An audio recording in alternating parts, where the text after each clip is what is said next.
Ryan Cullen here, special guest on this week's episode of Sloss and Humphries on the Road. I forgot the name of the podcast for a split second there. But we will be chatting about Andrew Tate, the Catholic Church, obviously, because what else can I chat about where I'm from? And I think the F word most of the time, and not F-U-C-K. So please, if you want to listen to more, you can come on to the Patreon. It's about £3 a month, and you can get more and more episodes. Enjoy. Sloss and Humphries on the road. Muggins and cream, cream and muggins, straight thuggin', living the dream. That's our intro. Fucking muggles. Tickling the clit inside your head that makes you laugh. We are here on our... Nope.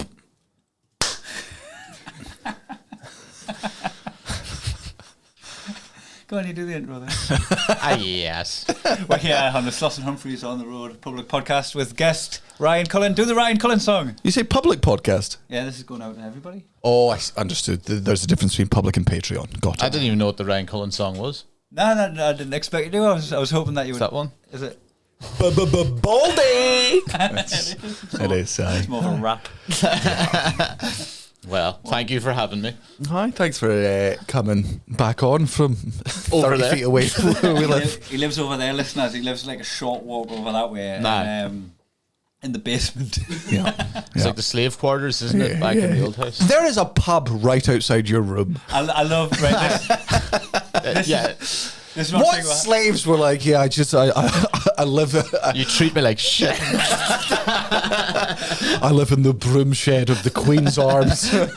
We can spin the narrative to whatever suits us. We can be like, you've got like a silver spoon in your mouth, you've got a bar there, or we can spin it that like you're in your mate's basement, like in amongst all the mould. I did that with And we just choose which lane. I did that with Tom Houghton the last day. Remember, he was like, "Oh, I got moved into my new place in Willsborough." And I was like, whatever much a fucking month he's paying. And I was like, "Oh God, £2 a month. how the other half live?" And then I was like, "Anyway, Daniel, make sure the hot tub's hot heating up." Complete nonsense. We'll just sit in our own hypocrisy. As long as you can insult your mates, it doesn't matter if you hit yourself. Yeah. Well, it's the standard thing. It's fine if I do it, and it's sacrilege if anyone else does. It's like loading a gun and just shooting you through my own head.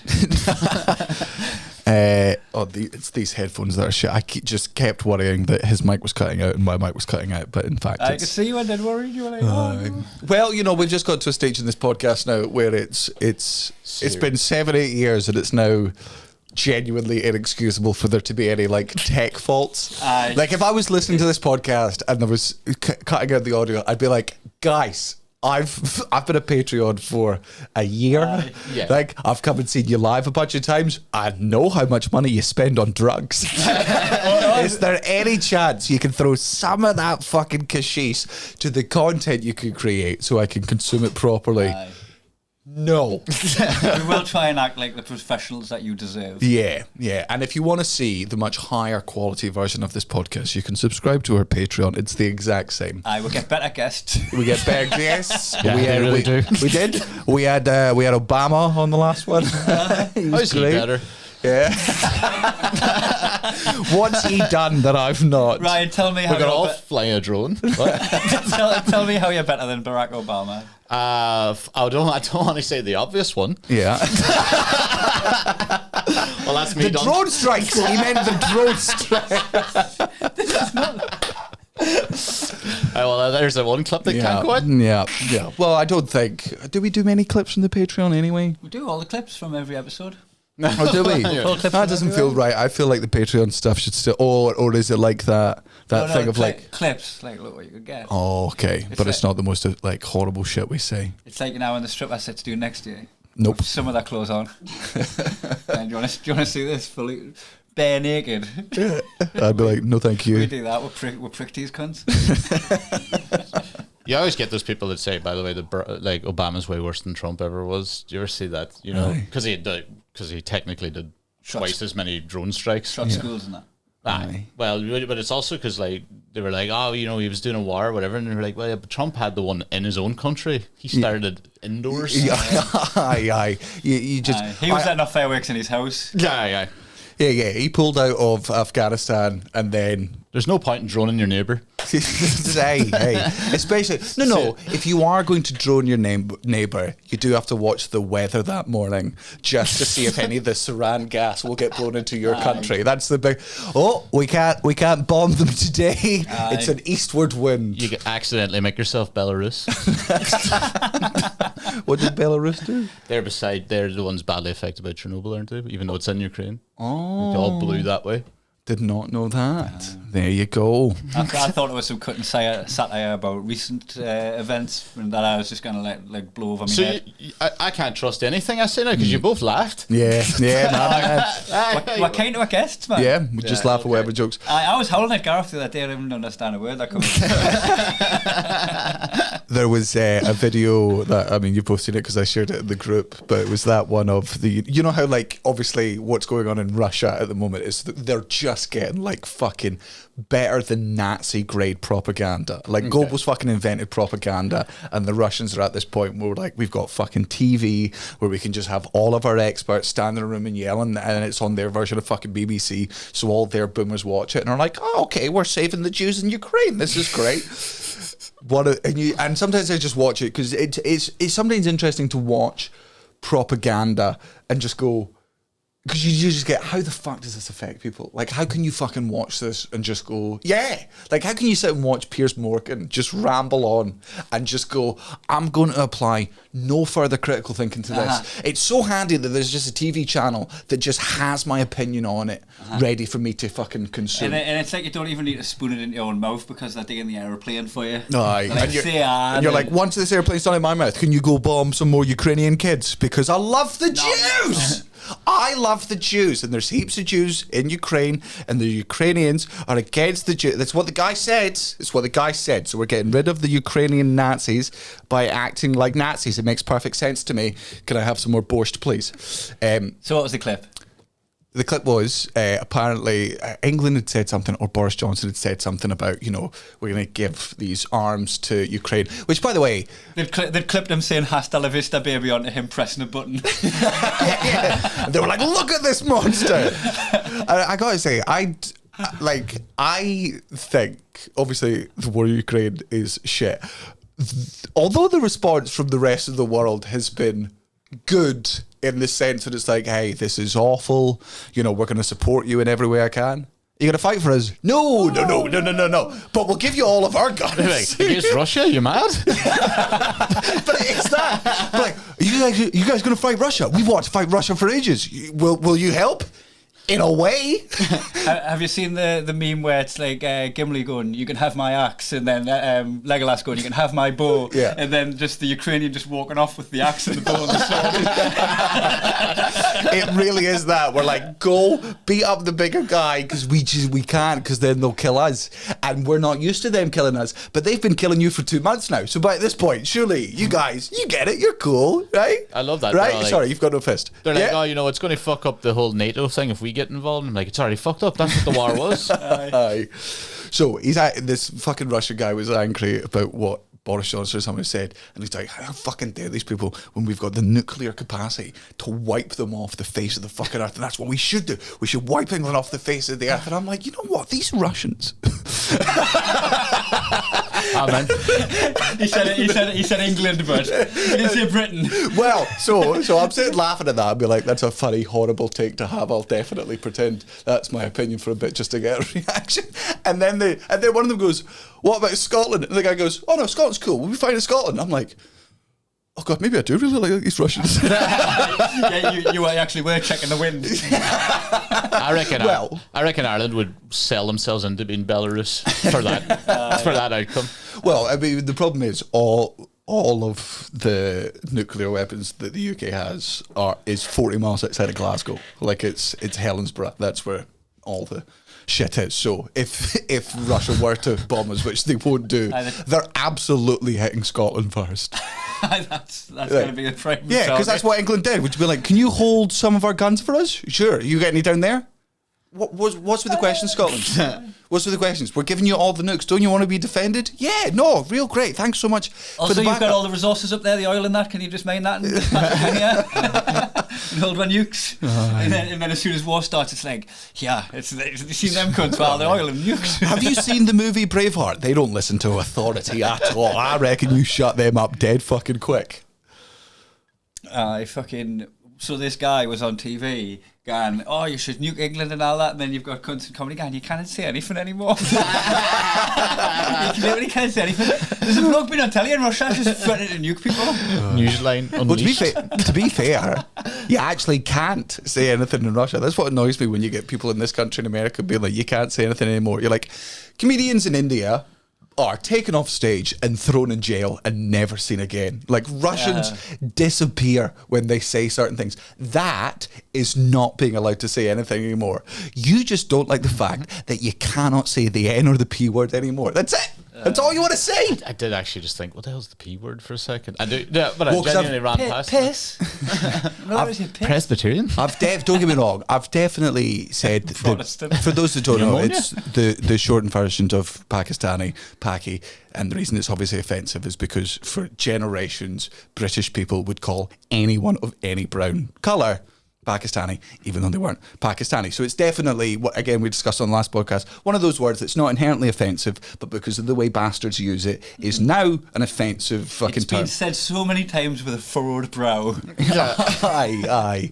But I mean, that is just what they want to say. Some people just don't want to give up words, and I do get it, because I really wish faggot was not such an offensive term, because linguistically and acoustically it's such a satisfying word. Like, really, as a curse, like, it starts off, it's the f, that's a soft fa, and then you got g, that's kind of hard, and then ot is hard, like faggot.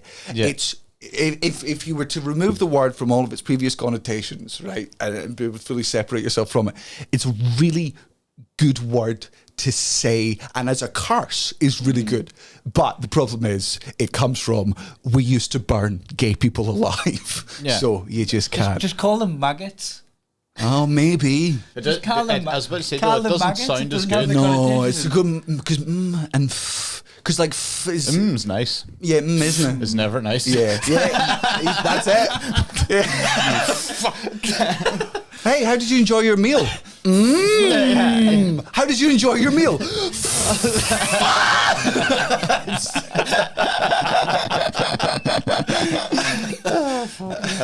Yeah, it'd be like, oh, muck off. You're like, oh, all right, Flanders. Flanders. Flanders. Oh, God. Sorry for using the word faggot in context. Retard's the other one. That used to be big. And retards, again, another, just if you take the two syllables, you've got the rrr, it's a rolling start, it gets you into it. Who doesn't love a rolled R? Aye. And then The engine starts. Aye. And then there's another R into the D, retard. Again, it's one of those words that you can just, from the way it's phrased, you can put vitriol into it, which I imagine is one of the many reasons why these words become so fucking hate-filled compared to other ones. Which is weird. I know I've brought this up before. It's so weird that we just allow Jew to be an insult. Aye. Like, it's just, that's, you know, I just find that It could even like be used as like a prefix to like something like a Jew wife. yeah, and it's such it's gross the way it's used. Anyway, Dave Longley's gonna love this episode if he does listen to it. He is fucking so funny. He is killing me so fucking hard. We've just as a catch up to a previous episode, we've been putting clips out on social media. Like, we knew we should for a long time. We've finally started doing it, and Dave Longley hasn't missed a single clip criticising the language used, the things that we're talking about, the subject matter, and he does it in such a Karen way that it gets bites from it. Are you going to talk me through it? Can you give us a blow by blow? he's just commented again. He is the greatest fisherman of all time. He's just fucking sat there at the side of the Instagram lake. He's just casually fly fishing, cigarette in his mouth, no trousers on, just fucking catching fish. Fishing with arrogance. And he's going to get a bite. He does it well because it's always like the third one is the joke for you. So the first two, even though they're not, they're subtle, they can go either way, and then he's very good at the layers, and because you anger people, and then because they're angry, you can then act more insane because they're already heightened and they've reduced you so much in their head that when you start saying clearly stupid things, we're like, but he said all these other things. It's like you're Hanseling and Greteling people towards hating you more and more. So. Can I just enjoy Hanseling and Greteling? Hansel and Greteling. Hanseling and Greteling would be incorrect. I was enjoying it. Okay. It wasn't a critique. So this is the clip we posted up about religion today. Dave Longley. Disgusting. Wall-to-wall profanity and a disregard for all the Judeo-Christian culture has done for us. If it weren't for Christ, we'd all still be in caves murdering babies for sustenance and indulging in the most disgusting of sexual acts with members of the same sex. To which I replied, so you don't have a baby murdering cave? And Dave Longley went, I have shares in Planned Parenthood, if that's what you mean. And then somebody has bitten, a fish has come in and talking about obviously all the wars that Christianity's caused and whatever. Dave Longley's reply, literally the world wouldn't. Genghis Khan didn't need a religion. Humans murder and Christianity helps save us from this continuing. The only downside is the child sex thing, but I think that's a small price to pay for a better world. Collateral damage. And somebody went, do you mean the priest fucking children? Went, that is what I meant, yes.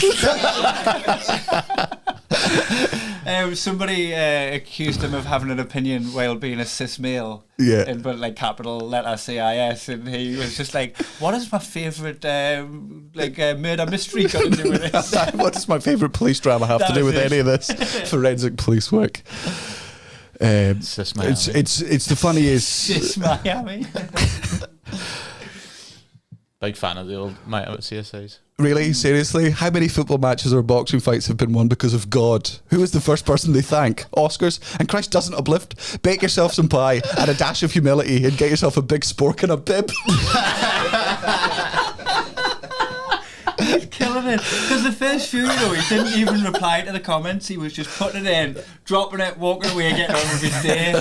But now he's just fucking rolling his sleeves up, honey, and he's just like, right, I'm taking this all on. Have you ever seen if you follow The Rock on Instagram, right? Obviously The Rock lives in a fucking massive mansion, but he's a big fisherman, The Rock, right? He's got entire lakes in his back garden where he breeds his own fucking salmon and catches them. And occasionally there's just a video of him catching a fish, bringing it out, kissing it, telling you what the fish is, and throwing it back into the ocean. That is Dave Longley on Instagram for me. Just holding a troll. I hope he's up for the Fringe, because we have to get him back on the podcast on a Patreon episode sometime soon. Just I mean, there's old ones in the Podbean archive that could probably come back and haunt us from when we had him on. Mind that one that we did during the pandemic, we did just an audio of the podcast with Dave Longley, and for the entire time on Zoom he had a Make America Great hat on again and never explained it. So I don't know if you ever heard the podcast Dave Longley did, because it was called what was it called? Arguing for the Sake of Arguing, where his friend Eddie who's from Blackburn or Bolton or something. Newcastle manager. But his parents are Chinese. His parents are Chinese, right? And the guy's got like a thick northwestern accent. Oh. And one day he couldn't make it. So the intro of the podcast was an answer phone message from Eddie Hu. And his thick northern accent saying, I can't be on the podcast this week. And then the podcast just proceeds anyway with the phone ringing like it always does. And Dave Longley puts on a fake Chinese accent, really thick Chinese accent. I have seen this. Hello, Longley. Right? And Dave Longley's like, hi, Eddie. And does a 45-minute podcast with himself back and forward with... And having really in-depth arguments about comedy, and like Dave will say something lovely and succinct and then just do an impression of his friend Eddie being like, it doesn't make a rick of sense, wrong, right? Like this. He does like in-depth analysis about like women in comedy and representation and shit like that, but like back and forward while being racist. That's so being good. racist to his best friend. That's brilliant, because I think about 38 minutes and you'd be starting to laugh more. You're like, how is he still going? I was locked into it. Very funny. And I think he's actually... because that podcast, he discontinued. I don't think he's continued doing it. No. But he's actually put in the title and description, this is the one that Sloss and Humphries recommended. Oh, is so it? if people go looking for the podcast, they've literally titled it this because we've mentioned it before. Just if people feel uncomfortable about any of the jokes in that and how Eddie might feel about these things, Eddie doesn't give a shit. One year he was trying to work out the name for his fringe show, right? And Dave Longley was obviously giving him heaps of horrific fucking answers, but it was actually Rich Massara who gave him the one that he eventually used, and it was called the Razy Lacist. That's excellent. Who's that good? The guy that has the fringe poster this year with the "Stop Drawing Dicks" on my poster. I'll find him. He fucking deserves it. Jimmy Sousa. He does. Yeah, I'll get his name because The show title is "Stop Drawing Dicks on My Poster." Yep. And it's him with his hand withholding nothing, but it's perfect. Open, just like so good. Plenty of opportunity to put dicks on the poster. That's one you're like, oh, I'll sell tickets alone. Just yeah, Jamie D'Souza. We'll give him a shout. What a good fucking poster that is. So funny. And also it's like that year that fucking Cutting the Gang had sticker dicks. Yeah sticker. Our agent got Al Karen about it. Aye, she did. Aye. And I like I did like not argue with him, but I was like chatting to a couple of like Dan Willis and that, people that were playing at the same venue, and I was like, but people have paid for them posters and paid for the space, yeah. You know, you rip them off, it just destroys your poster. Yeah. So there is a little bit of like you're vandalising people's like money. I was a bit on Marlena's side with it, but you know, looking back now, like very funny thing to do. Yeah, like we're still talking about that 12 years later. Yeah. It was good PR. And man, also like this job, especially in fucking comedy, but in the 90s, it was rock and roll fucking anarchy, right? And there's still a bit there, which is, you know, fuck the system, fuck the corporate fucking side of thing of putting posters up everywhere. Like, absolutely, at the time I was angry because there was a dick on my fucking head. But in retrospect, you're like, man, that's the spirit of the fucking fringe right there. Yeah. That's what it is, which is, yeah, look, we're all just stupid artists up here doing our own thing. And everyone gets fucking pearl clutchy about, I want people to take my poster seriously. You're a fucking comic. You're a fucking comedian. Take a dick on your head. Take a fucking dick on your head. You're a comic. You can't have a fucking dick on your head. You're a clown. You're a clown. Why you acting like you've got dignity? You reckon Richard Pryor never had a fucking dick on his head? You reckon George Carlin was above having a dick on his head? I reckon he was. Maybe. Depends who drew it. Aye. Depends what kind of dick too. Aye.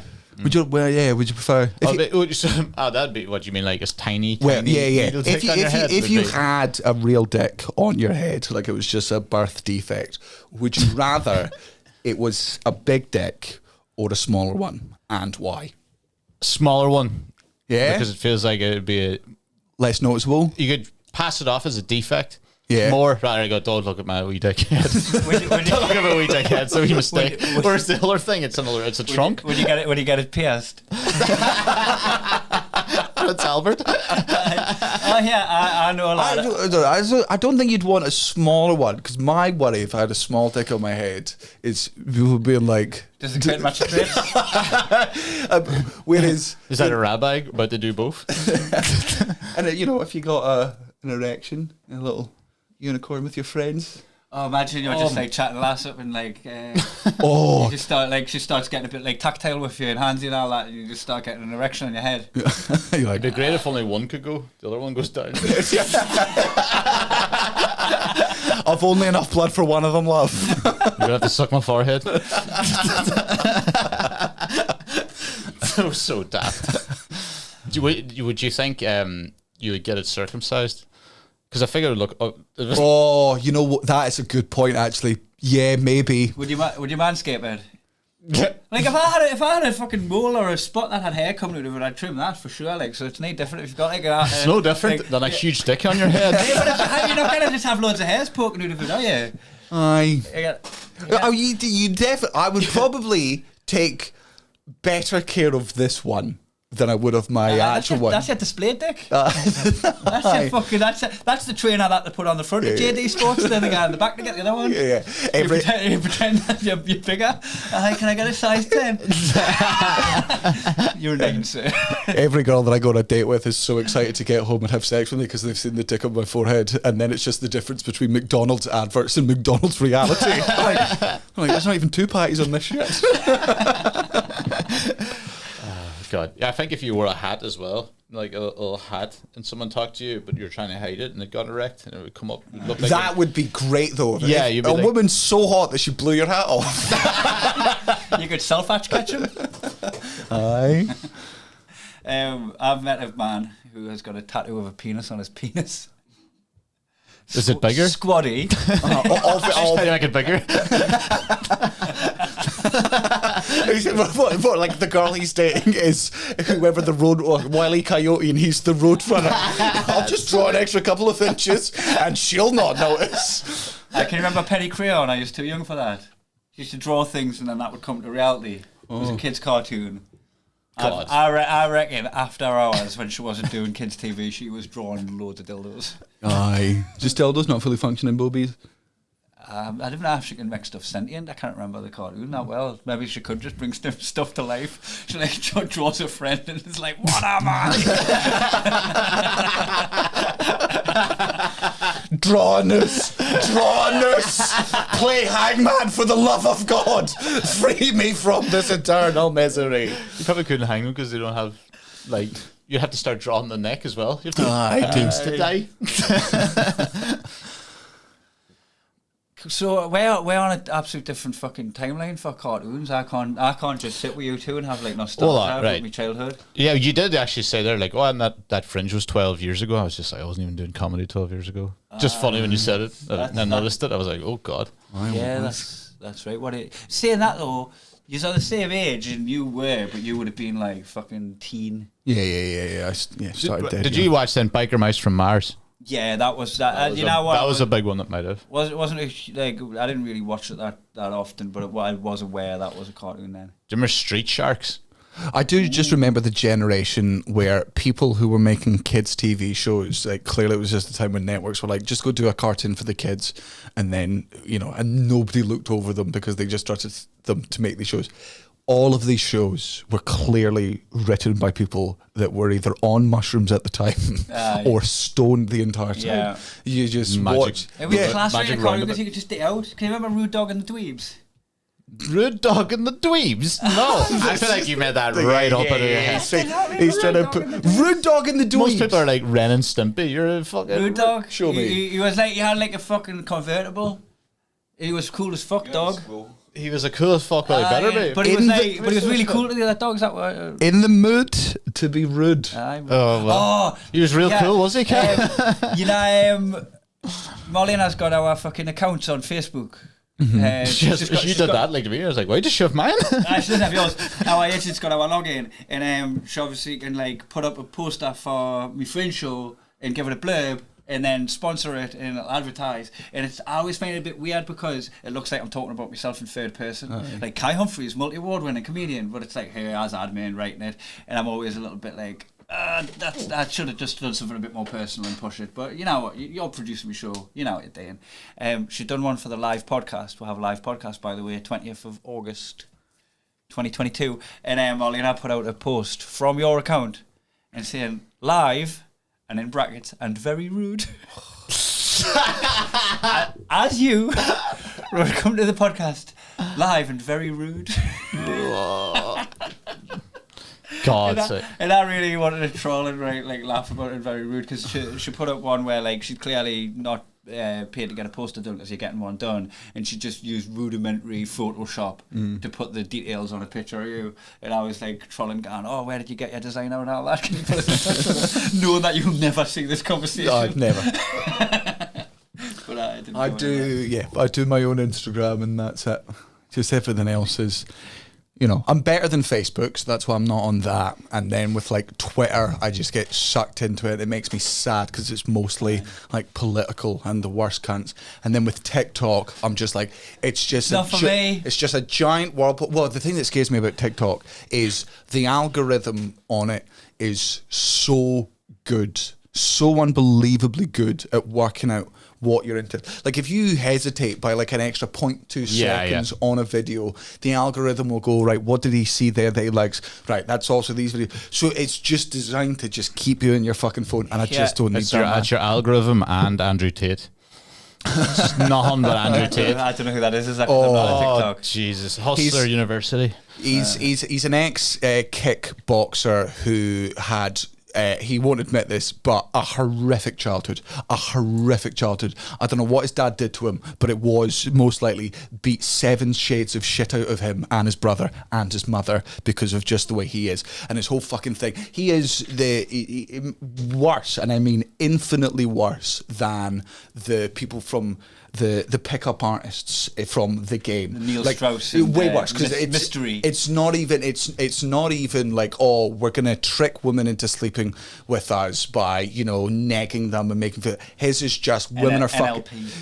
Women are inferior and men are this, and it's this big boo boo boo. So obviously gets all these big fucking loser men who are like, yeah, fucking women's places are in the fucking kitchen. You fucking tell them, Tate, whatever. Incel Catnip. Yeah, exactly that. So that's what Andrew fucking Tate is, and he's been on the fucking Tom Segura Your Mum's House podcast, which is a big strike against Tom Segura for me. Like, if you've got a fucking platform, use it fucking responsibly. Joe Rogan is a fucking wanker for having Alex Jones on the podcast. You're a fucking wanker for having him on the fucking podcast. Do not give scum a platform. He went and Anyway, Colin, when's your show? me and Andrew Tate are doing a live. But I saw him watching a video. I'm fascinated by the guy. Like, not in a good way. As in, like, I don't obviously I'm like fascinated. fucking goddamn Andrew Tate, but you're seeing. And you want to see him get arrested in his comeuppance. But I can't help waiting that extra few seconds, and it's fucked the whole algorithm, because like I saw him saying that you're a pussy if you die of a heart attack, and went on like a 2-minute bit, and I was like, you don't really have a. He's like, just get up and get on with it, and I was like, that's not what I. That's funny if Have a banana. That's funny if it's a bit though. Like if that's exactly. That's the jokes we do is. Wouldn't it be funny if this was my horrible opinion? So I'm going to, with my tongue firmly in my cheek, pretend to have this opinion, and the joke is people that have this opinion are awful. He's just, this sells to people that don't have girlfriends and therefore don't have to buy their girlfriends or wives any presents, so they've got all this extra money lying around because no woman will date them and they'll give it to me. He's got one of those fucking Ponzi schemes where it's like, oh, the only way to become a true fucking millionaire like me and my friends is to pay $200 a month to join our club, and we'll tell you what the secret to becoming a millionaire is. It's 36 quid to join Hustlers University. Is that what it's called? He runs cam girls in Romania. He doesn't go back to the UK because I'm pretty sure he'll get fucking arrested on site. He's in specifically in Romania just because you can do worse things there and fucking get away with it. If there's any justice in the world, which there very rarely is, in the next 10 years we'll see him go down for something. And you're saying that when I walk the algorithm on TikTok, you get fed his videos. He's mastered it. But he's already kind of like. He doesn't even have a podcast, he doesn't have a TikTok account himself or anything, but people just clip everything he says because it's so clippable, it's so horrible. That'll be because in the Dave Longley way that he's commenting on our shit and it's causing all these arguments and rows and everything. Oh yeah, nothing but. That's actually fucking spinning the wheels on ours. Are people posting his shit knowing that everyone's going to fight in the comments? Oh yeah. And then that flies, so somebody's just there going, well, I'm going to get millions more views on TikTok if I post this cunt shit. Yeah. So there's thousands of Tate. Facebook the other day came out and admitted, because, you know, when people make these fucking algorithms, they don't fully know what the algorithms do, because the algorithms learn themselves and they teach themselves things. And it's not like you can say to the computer, what did you just fucking learn? It can analyze things over and over again. And it's not until years later that they can sort of deconstruct the code and look at what it's done and be like, oh fuck, that's where it went wrong.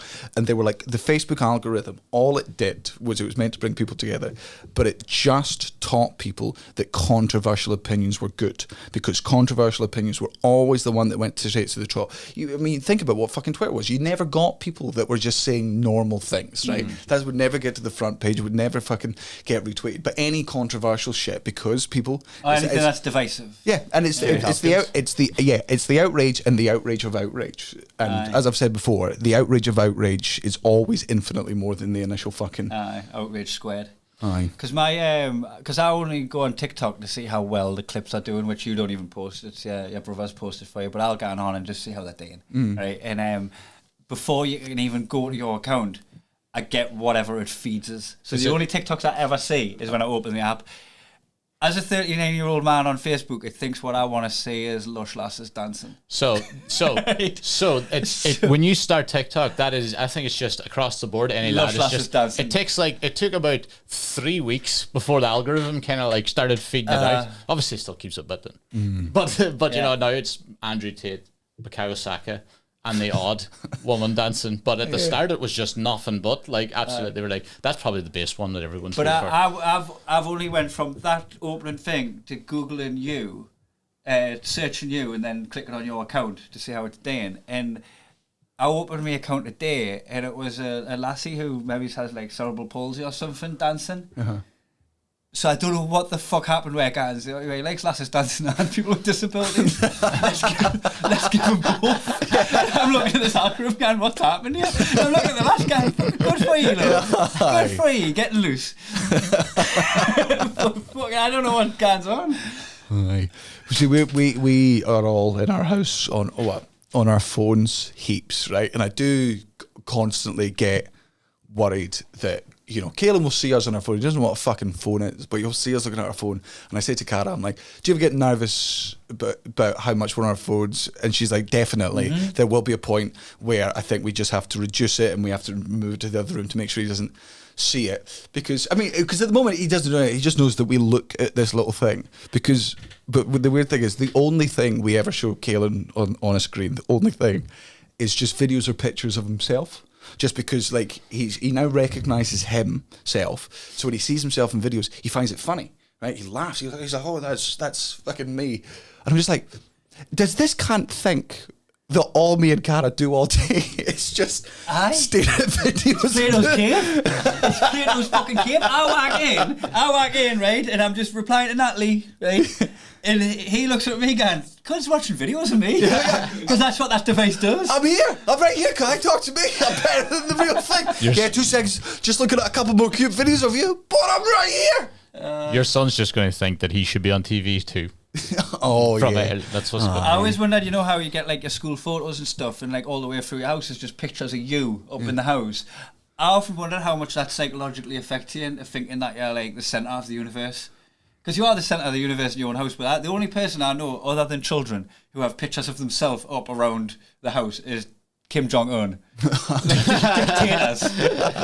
Dictators are the only people with pictures of themselves up. If anyone was watching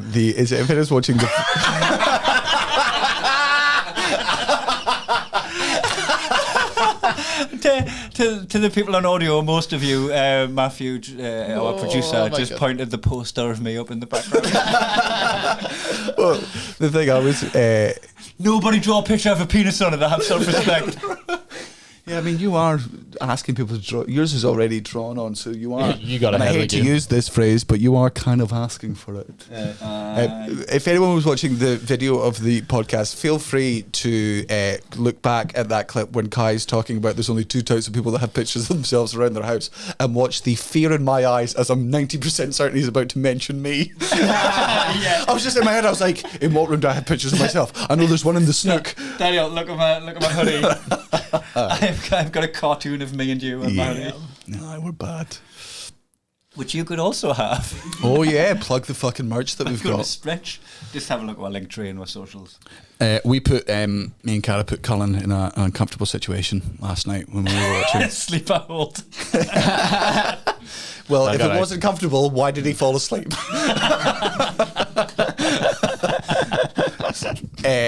We were watching Love Is Land. And one of the dweebs on it was just went, "Oh, you with your missus, you're definitely punching," right? And he took it so personally. He was like, "I'm definitely not punching," and she was like, "Oh well, yes." She was like, "Well, you are," but he was really put off by it, got really fucking angry, and I mean, he's a deeply insecure person anyway, and this just fucking. But it got us into the conversation when I went to Cara. I'm like, do you think I'm punching? And she was like, "No.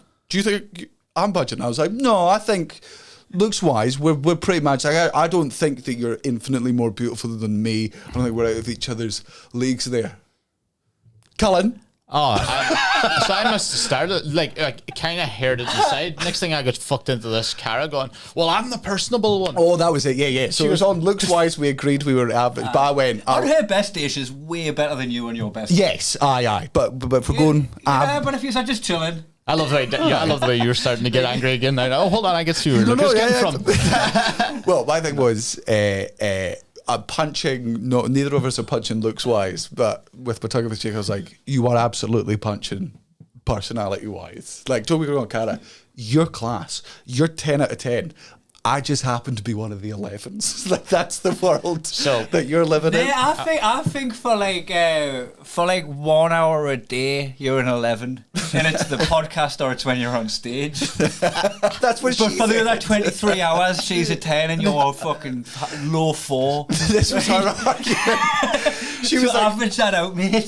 She was like, I'm more personable. She's like, if we meet somebody out that you don't know, you won't engage with them or talk to them. I'm like, yeah, well, I'm not gonna fucking try and impress someone that's not my friend. It's either that or you invite them to the wedding. No, that's just yours and Cara's bit, because Cara wants a wedding with 9 people there, and I'd like. No, Daniel chats to like an Uber driver for like 1 minute. If he actually gets into that, next thing he just starts going like, "Oh, we're best of friends." I'm like, "Well, this is fucking weird." I would have had it that she wanted the bigger guest list and you wanted the smaller guest list.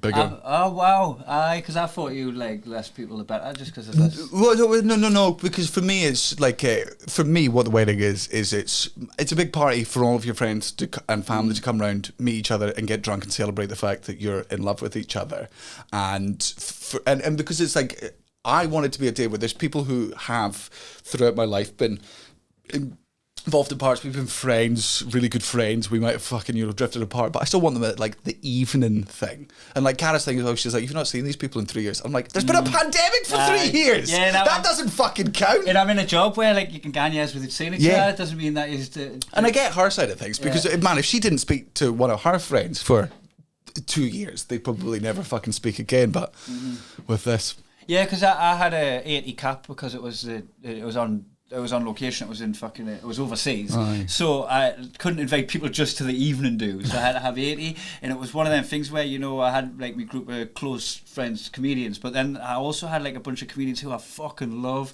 hanging out with and seeing. But I felt like if I invite one of those guys, that another 10 in. Is another minimum. It's like when you unlock an extra circle of friendship, it's just bigger than the. Yeah. Well, I mean, for me, my thing, and I keep saying this to Cara, she's like, if we invite these people, we have to invite those people. I'm like, that's not how it works. We invite whoever we want, and if anyone who doesn't get invited to the wedding has a fucking attitude about not being invited to the wedding, that's why they weren't invited to the wedding. Like if the Mardi, little Ali, my fucking best friend of 20 years now, because he got married during lockdown because it was the only time they could do it. I didn't get to go to the wedding. Right? They had room for 10 people. It was obviously her family, his family, and the fucking thing. Not for a second, not even for the briefest millisecond did it ever cross my mind to be like, oh, I wasn't one of the 10. I want to make the cut. Did I? Fuck off, my best friend got married. That's the happy fucking thing. I thought it was family. Plus, you have to invite like people that have to be there. Like if you were having a wedding and you wanted only people you wanted to be there, like you wouldn't have your parents there.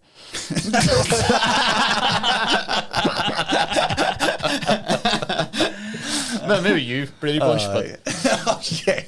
Cullen's impression of my family, because Cullen was raised. They're all hugging each other and tell each other they love them and stuff. It's deeply uncomfortable. Parents are supportive. It's weird. Does your dad tell you he loves you?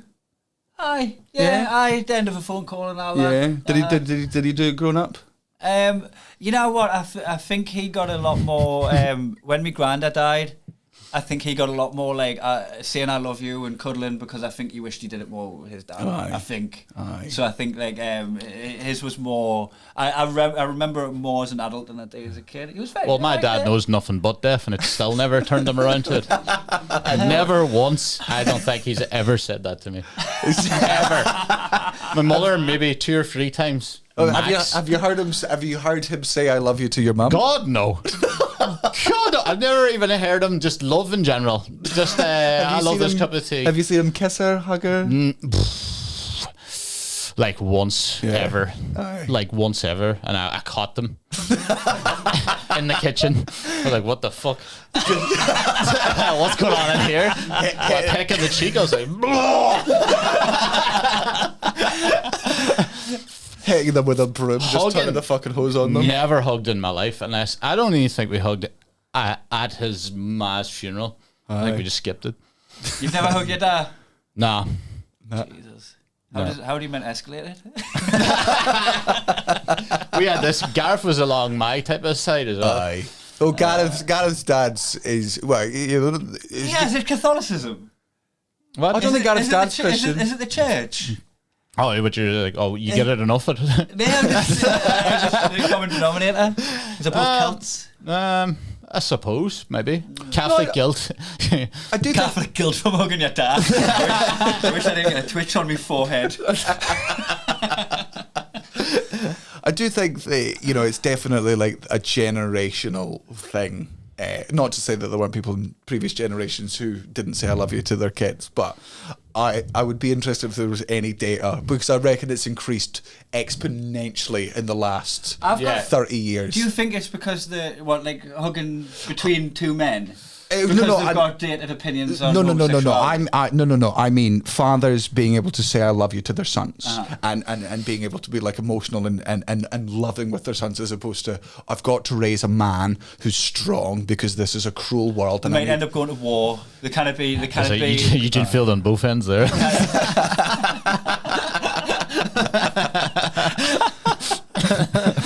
He's looking at his work going, I don't know where I went wrong here. I was trying to make a man forged in steel. And I've made this sickly Robin Aaron style character. Does your mum say she loves you? Rarely, very rarely. But like, I feel like that's happened a few times, but never in a phone call. It would need to be some. Do you think that's because she's been saying it? When 9/11 happened, that's the last. This is so good. I love you. I love you too. We did it all after the slow clap ended. Oh, you see, you think it's a Catholic thing? That means have any of you done confessions then? No. That's so funny. I don't have you done confessions? Oh God, yeah, everyone did for like years. You pop in there and go, right, Father, what do you have for me? What have you done? No, but. So you just go in there, and how brazen were you? Never. You lied. So you lied to him, which was the one thing you're not supposed to do. And then Dear Father, I've lied. It's quicker. Yeah. So tell a lie, confess about lying, do the one Hail Mary for lying. You know when they're judging it, and you're always like, where do you? I don't know, because you get extra prayers for worse things you do, but it was always the same shit. Like I was swearing. And I was bad to my mum, and I lied. And then you just, even if you hadn't even done them, you were saying that. Even if you had never sworn in your life, you're just saying it like that. Which is an extra sin, because now you're lying to God. And he'd be what? He's got you strapped up to the lie detector. Like, that's a lie. 45 Hail Marys, you piece of shit, off your cut. Heart rate spike there. He watched you look up and left. All right, I joined Boko Haram. What do you want from me? Well, that's 5 Hail Marys. Did you ever confess to masturbating? No, that's not. Hold on, I'll reword this. Did you ever get into a booth with a grown-ass man as a teenager and tell him you wanked? Well, just the bus driver. That would mean I'd have to get into the little thing with him. And open the door for him. I masturbate. Get out of here. It's still 180. Still 180. And unless I hear tinkling, you're not getting on. Take it. No, you wouldn't. That's not really a thing. I know it is a thing, but you would never. I feel like it maybe. You've thrown me off now. Do you think you should go back and just... I've got so much to tell. You've got so many Hail Marys. You're such a wanker. Just take out a scroll. I've got a log. It must be one of the most disheartening things in the world that's definitely happened, but none of us will ever know, which is just somebody gets into like a confessional booth and it's like, God, forgive me, Father, for I've sinned. It was my mother's birthday yesterday, and my dad spent all this time making her a cake, and it was her favourite type of cake, and as a family we ate most of it, and there was one slice left, and he's like, that's for your mum in the morning. And I'm going to be honest, Father, I woke up at 3 a.m. I was having some nightmares and went downstairs to get myself a glass of milk, and the cake was just there, and so I ate it. I ate the chocolate cake, and I feel so bad, and you just hear, fucking pussies, man. You're just going in there, and he's like, barely even a fucking sin. You would have got in more trouble had you fed the chocolate cake to a dog, you can't. That's not even a sin at Weight Watchers, that. Or just every time you confess your sins, you just hear, please, could you just a couple of Hail Marys and get out? I've had 3 drug dealers in here today and a violent criminal. It's been fucking class. Me and the lads have been talking about it, and you come in with your I had a wank in the bathroom, you fucking loser. Thinking you're a story topper. Have you ever had like a cool priest? That was always a big one. Have I ever? I've never had a priest, Colin. Guys, you haven't lived.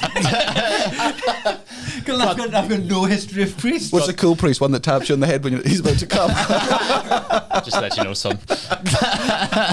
Make you wear the collar. The dog collar. We had one called, it wasn't even my local priest, it was my grandmother's, and they all loved him because he was younger.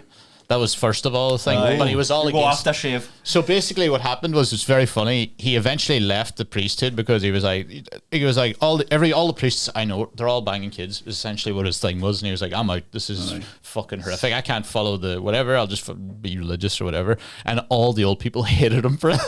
You know, like the old. They're like, how could you turn your back on God? And I'm like, I feel like he was doing. You know, I feel like he was on Jesus' side in this one. I've said it before and I'll say it again. At 70, we need to just start indiscriminately breaking necks. Okay. Like, we just got to start. Too many people live for too long, and it needs to stop. Make them do Wipeout. We'll start when you turn 70, Cullen. We'll make them do Wipeout. Call Wipeout while they're at the most fragile. What if I call it Catholicism? That would be a good way to do it. Aye. Game show it. Japanese Yeah. are probably doing it already. Do one of them ones. No, Total Wipeout is the show. We just all over 70s have to go and Total Wipeout, right? And there's just no safety team there. Aye. So that's it. And if you get to the end, It's over water. guess who's there? Your grandkids. Yeah, Aye. but you can still fucking drown in the water. There's no- But like no ankle weights. Aye, it's just like, That'd be but I great. can't go over the ball. You're like, all right, well then you've lived your life, really, haven't you? That'd What be else are you gonna class. do? The water's only 1 inch deep and it's concrete off the big ball things. What are you gonna do with the rest of your all you're doing though is filtering out the really capable old people with bad opinions. Aye. So you're getting them through and going, Harry, you can still fend for yourself. Yeah. well, no, I just think survival of, the fittest at that point. Just Do you know?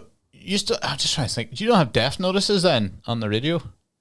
what? Like a rundown What, of fucking Scott Mills? like a rundown. Is Yeah, this Scott Mills just Yeah, writing yeah. off everybody that Like Got a died? list of dead cunts today. yeah. List of who's dead in the local area. No. That's so funny. That's a real Irish thing. I know Alison Spittle had a bit about it that was really famous, but basically they had death notices in Ireland. So you go onto the radio and you'd be like, I wonder if any relatives have died. You might get the jump on. Like sometimes they wait a day before telling you, like, oh, your uncle's gone there, but we're just getting shit together. She'd be listening. You'd listen in every day at like 10 o'clock for like a rundown of the local area of like the top 78 Did it do remains will be Did you, taken ever, on Friday. did you ever hear a name that like you fucking knew and you're like, whoa? Sorry, Nelson I and made you drive there. Hold on, let me put you on your bike. You're like, whoa. The bike with the radio on it. Colin is born in rural Ireland. He had a bike stereo. Don't act like you didn't. Had the Walkman. Yeah. Boombox.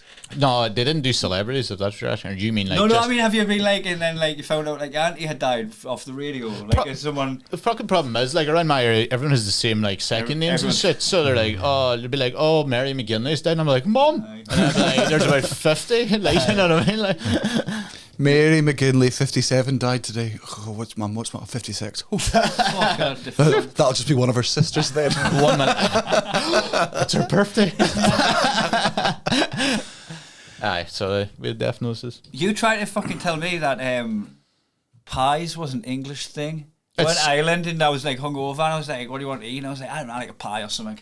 And you're like, oh, Nobody eats pies. You're like, now. that's a strictly English thing. And I'm like, they've definitely got like pie face in Australia. Aye, but American that Pie doesn't is count. about a pie. no. On the different pie. cartoons, Different It's pie. about you different pie. living freely. On the cartoons, when they put a pie out to fucking Different cool pie. down, the fucking animal like floats on the smell of it to eat it. Yeah, yeah. Pies are global, man. No, You can fuck no, off with. you're taking in fruit pies there, and that's not. No, I'm not that's saying apple that's tarts. Yeah, that's a We all home have baked. apple We're tarts. talking about Scotch pies or the base little fucking Mince circle pie. with different The mince fillings pie. in it. That pie thing is UK, and they So you definitely think do it in Australia. Australians have just been Anglophiles then? Can it be Well, right? what?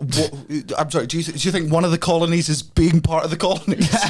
So you're saying like pie is our pizza? And Aye. if you have pizza in Australia, that's because they're just doing a very Italian thing. But then again, pizza's global, so it defeats the point of the Aye, argument immediately. But pie, no. What I'm saying is, just say the origin. Australia is Britain light, just hotter. Like they've got the Queen on the money. Yeah. like they're part. Commonwealth. They love British culture. Yeah, it's the Commonwealth. That's You what I could- meant, not I would colonies. say you could go into a fucking supermarket and you could find a mince pie, like, or something, or a steak. pie, Macaroni but pies. not- If you say macaroni pie in America or Europe. Yeah, to the podcast listeners, you are all over the place. I see you signing up on Patreon with all your different currencies. Aye. You're all over the place. Do you eat pie? And we're not talking fruit, homemade pies, plum pies, cherry pies, apple pies, any of that. Steak and kidney pie. Steak pie, steak and ale pie, mostly like Cornish the ones that pasty. you Cornish Meat pasties, and potato. pasties, right? Because you know, like the ones you get in the vans, we don't have Greg's and all that shit, like, you know what I mean, at all. So, but I reckon they'll come though, because Weatherspoon's made its first little. Oh, really? There's a Weatherspoon's in Dublin now. That's a fucking big fucking like that's like a Brexity institution. It That is, as well, yeah. like, yeah. Right, there's one in Dublin now. And there was a lot of uproar, and then in like 2 weeks later, it was pretty cheap though. Yeah, well, That is that's how you Dublin. get That's people one thing, round. that fucking absolute pillock fucking bumming around with these political opinions from Weatherspoons was like, as much as I fucking hated him, it was not enough to stop me going into a place where the food is cheaper than the sum of its parts. Yeah. You're like, you shouldn't be able to sell me an egg for 7 pence since it costs 10 pence in the shop. Like, what have you done? Who's delivering this? It's wild, and they were way ahead of the game. We're just ordering at the table on the app, and it just appearing at your table. Well, because they had filthy scumming before COVID was a thing. They were like, just limit contact with these punters. Don't touch your punters, whatever you do. No music, so you have nothing but your thoughts, so you'll drink more. I need sport. Aye. What's that about? Aye. That's No it. frills. Speaking of your dad, Cullen, Oh god, shit. your dad got stung at the spelling bee. Enjoyed that. Daniel, your dad bought a t-shirt that said "Life's a bitch" and then you marry one, and he gave it to your mum to wear. That is a bitch move. Kai, your dad said Bloody Mary 3 times in the mirror before the barman said over here.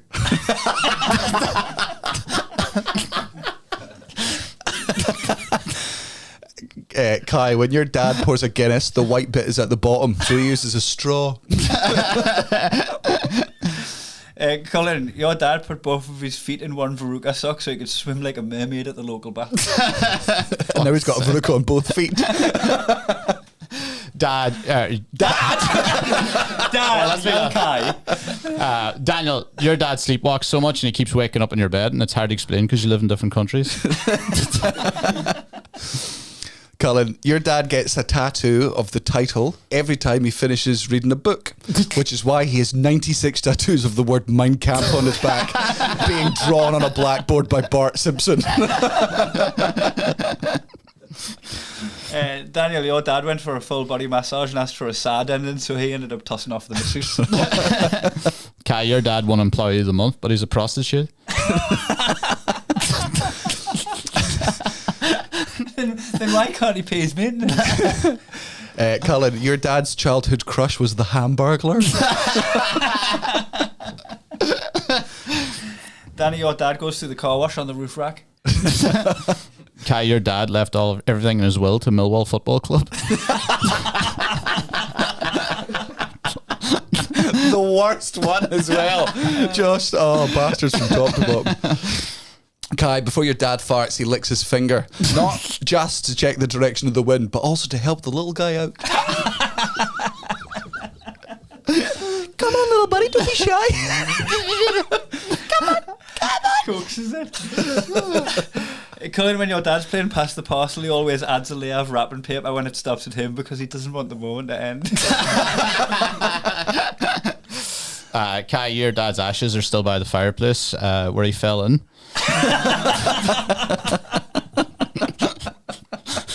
Just never removed. Just smouldering for Just 2 days. feet. Just two just shoes. it into an end. Well, Colin, plug your fringe show, please, and let people come to it. Oh, okay. I'm doing a fringe in the Stand Comedy Club, venue 2. Not the Yes. same one as you. But the best way I always keep saying it is like, if you're doing your show, you can do Gareth's show, your show, and my show all in a row. There you go. Come to the fringe for one day. Just go into the stand. You don't have to go fuck. fucking anywhere. It's on at 8 o'clock. It's called Caveat Emptor, which is Latin for no refunds. So the order would be Gareth, then you. It's just so it like gets more. Aye, and it's all at the stand. There's a bar there. There's fucking food in the area, so you can have a good day watching all 3. Class. I'll see you all at the fringe, and I'll see everybody who subscribes on Patreon on Thursday.